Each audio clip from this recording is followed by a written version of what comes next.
Our title this morning is To Rise Again, and it's about rebirth and renewal. And not just in the biblical sense, but in the spiritual sense of being able to do this in consciousness every single day of our lives. But I want to read to you, just happen to have a pair of cheater glasses up here, the prayer treatment and creative thought this morning. And it wasn't planned that this treatment end up on this day, but it is perfect for Easter. If you don't have your April Creative Thought magazine, please pick it up before you leave. It's a wonderful, wonderful issue. Today, Sunday, April 8th, Easter Sunday 2012.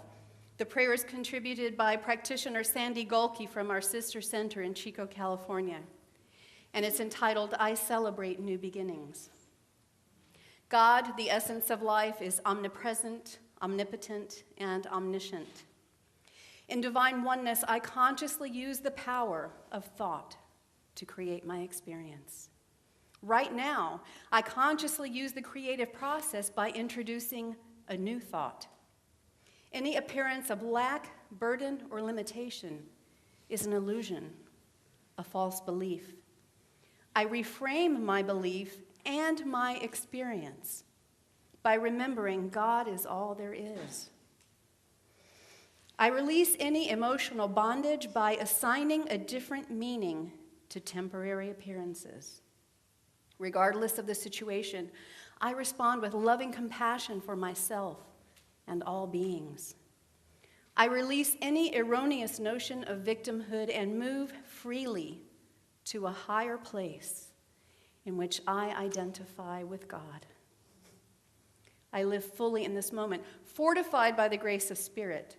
I claim the one presence within me, certain there is no separation, and I am guided on the path of peace and love. In gratitude, I discipline myself by consciously using mind for my greater good. I release my word to the powerful law of mind that manifests it as absolute truth. And so it is. And is that not perfect for today? Especially the part where Sandy states, I move freely to a higher place in which I identify with God. That's exactly what we're talking about this morning. Moving to that higher place, getting there, staying there, nurturing the consciousness that maintains us there. See, the idea of ascending to our divinity is not new. It doesn't just belong to us. It's a very ancient idea. And it's inseparable in the human psyche from our understanding of the cycle of birth and death and rebirth. We're just hardwired that way.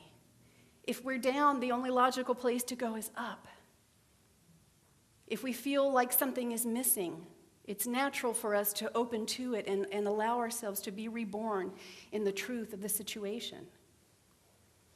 And this is the story of Jesus, right? But long before the passion of Christ, way, way, way before that, possibly as far back as 600,000 years ago, before Homo sapiens, okay, before we were even a glimmer in the divine eye, we find evidence of a belief in a great spirit that gives rise to everything, that animates beings and to which beings return upon their death. And you've heard these stories and these myths from all kinds of different cultures. The central idea is that something divine breathes life into us, and because life can never be taken away, the soul returns to its original divinity. When the body self is gone, the soul returns. It's free to go back to its original divinity. See, Jesus knew this, didn't he? He knew this, and long before he walked the earth, others knew it. It's always been known. Again, it's hardwired in our human consciousness. How many of you are familiar with the term apotheosis? Anybody studied Greek? Okay, a few of you. Yeah, okay. So it sounds like a big, wonderful, scary word, but it's not. It just means one's exaltation to the level of deity. When we realize ourselves as God, we have engaged in our own apotheosis, so to speak. It's derived from the Greek word apotheon, which simply means to deify. And it was used 10,000 years ago to describe the thing we're talking about today. And the Romans had the concept as well. In the Roman Empire, it was believed that certain emperors were worthy of divine status. And so when they died, they would tether an eagle to the funeral pyre, and at some point, along with the smoke from the pyre, they would release the eagle to fly up into heaven, and symbolically showing that the soul of this emperor was ascending to its appropriate place with God, as God. Okay? We have similar situations in other cultures that are alive and well today. One that comes to mind is the Ainu people of northern Japan, whose ancestry dates back 15,000 years. They believe the same thing that the Greeks believed and the hunters of the Pleistocene era. Okay? They think that when we die, we become divine. In fact, when they have a funeral ceremony, it takes place in the home. And the leader of that family is the celebrant. And he will say to the body of the deceased, "You are a god now. You are a god now." And they send the person into heaven, into his or her rightful place in the divine, with the divine, as the divine. So we see this idea across culture, across time, across geography, everywhere. It's not new. And it's not new to us, but we have a little bit different spin on it. Okay? Yes, there is the idea that the human soul is immortal. Because anywhere there's an idea of spirit or God, that spirit or God is deathless. So humans would have to be deathless as well, by extension. Here's where we differ. Here's where we really rock compared to everybody else. Okay? We adhere to the premise, of course, that life is eternal and that humans are eternal. But our interest in rebirth and renewal has very little to do with what happens when we die, and everything to do with what happens while we're living. We don't spend a lot of time thinking about the hereafter. We focus on the here and now. This is our lesson this morning. Being reborn, being exalted to our birthright, our divinity in the here and now. Listen to what Dr. Holmes writes in the Science of Mind textbook. To practice the presence of God is to awaken within us the Christ consciousness. Christ is God in the soul of humankind. The resurrection is the death of the belief that we are separated from God. For death is to the illusion alone and not to reality. That's with a capital R. He goes on. God did not die. God did not die. What happened was that we awoke to life. The awakening must be on the part of the individual, since God already is life. There's nothing for God to do. God is life and God cannot die. We have to wake up in the process and be born again to the new idea of ourselves as perfect, whole, complete, and absolutely divine. So the awakening Dr. Holmes is talking about is not a one-time thing. We don't do it once and never do it again.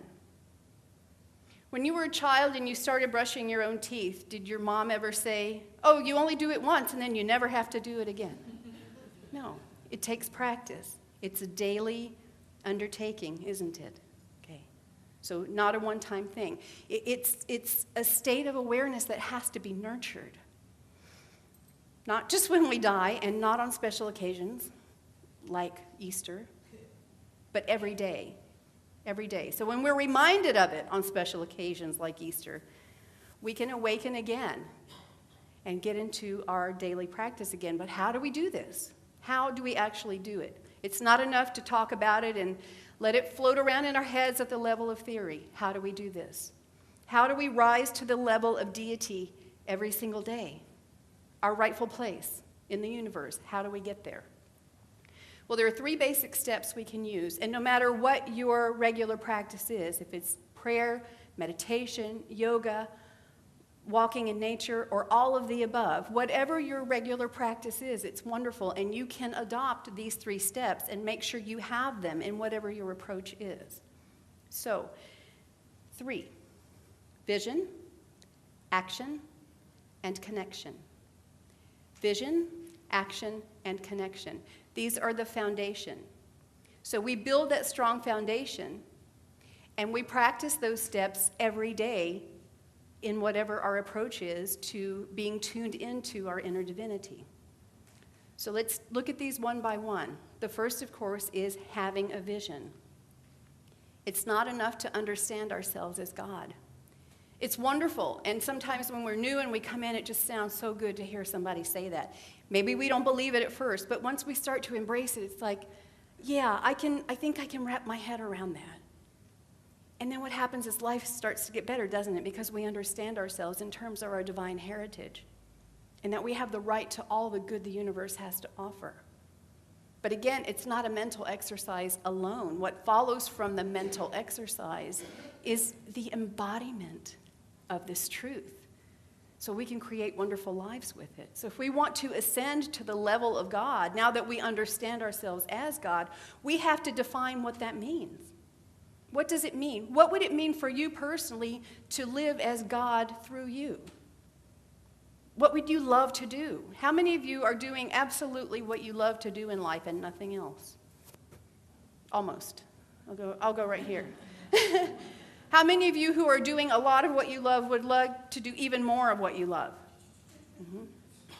More of the time. Yeah, okay.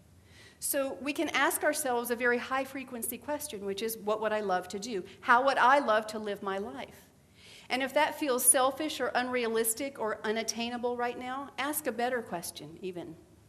What would God like to do by means of me? How would God like to live its life through me as my life? Ah, that's bigger, isn't it? Can you get a picture of what that might look like?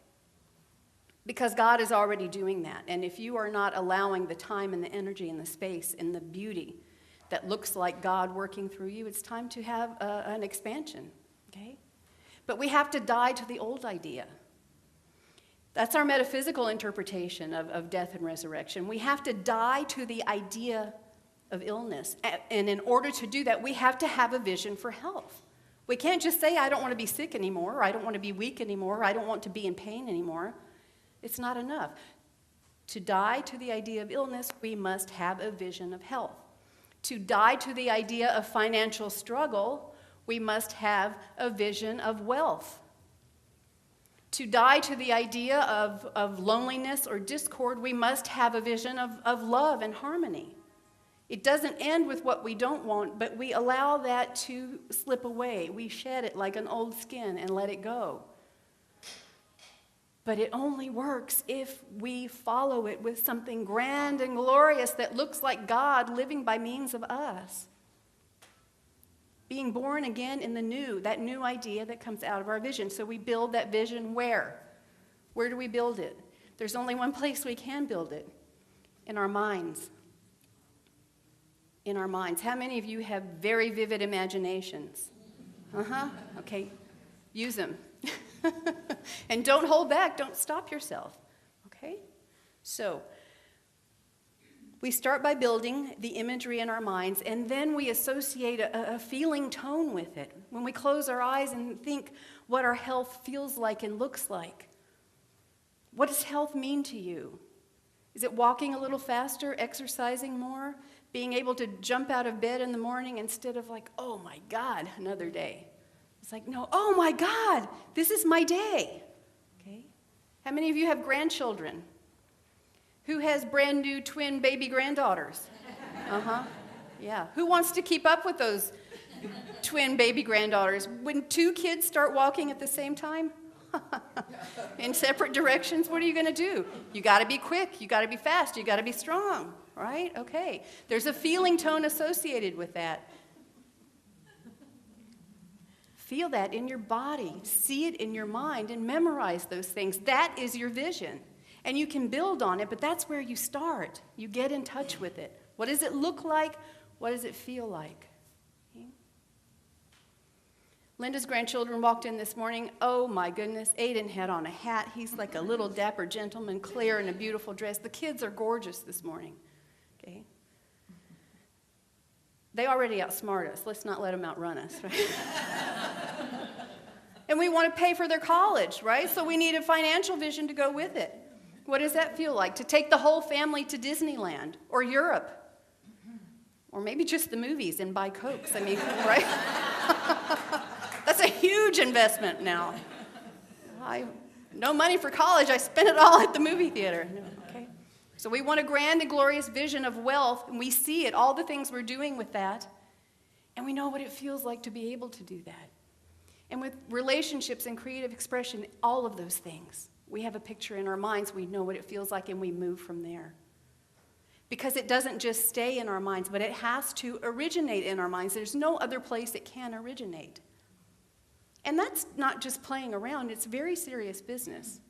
It's a scientific approach to happiness. I'm going to read you a quote from one of my favorite books in the whole world, Living the Science of Mind. How many of you have Living the Science of Mind and you use it? Almost everybody.